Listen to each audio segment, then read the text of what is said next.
Revanth Reddy blackmail రాజకీయాలు, ఉల్టా blackmail చేస్తాడు. ఎవరైనా న్యాయం అడిగితే, రావాల్సిన డబ్బులు అడిగితే వాళ్ళని బ్లాక్మెయిల్ చేస్తాడు.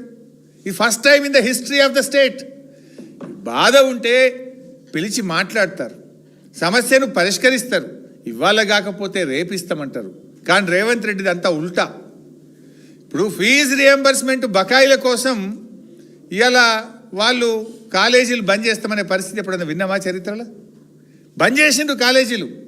పిల్లలు ఇళ్ళకే పరిమితం అయిపోయినరు. ఒకసారి అడిగినరు, 2 సార్లు అడిగినరు, 3 సార్లు అడిగి చివరికి ఫీజు రియంబర్స్మెంట్ కోసం కాలేజీలు మూతపడ్డాయి. మూతపడితే రేవంత్ రెడ్డి బ్లాక్మెయిల్ ఏంటంటే పోలీసు వాళ్ళని కాలేజీలకు దోలుతాడు, విజిలెన్స్ వాళ్ళని కాలేజీలకు దోడి కాలేజీ యాజమాన్యాల మీద కేసులు పెట్టాడు. అరే ఆరోగ్యశ్రీ బకాయిలు ఇవ్వండి అని ఆసుపత్రుల్లో దరఖాస్తు పెట్టి దండం పెట్టి మొరబెట్టుకున్నా నువ్వు కనికరించలేదు.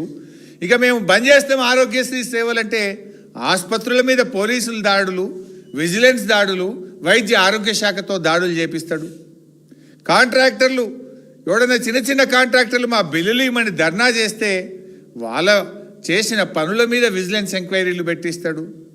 ఉద్యోగ సంఘ నాయకులు అరే మా డిఏ ఏది, మా పిఆర్సీ ఏది, మా పెన్షన్ బెనిఫిట్ లేదంటే వాళ్ళ మీద ఏసీబీ దాడులు చేపిస్తాడు.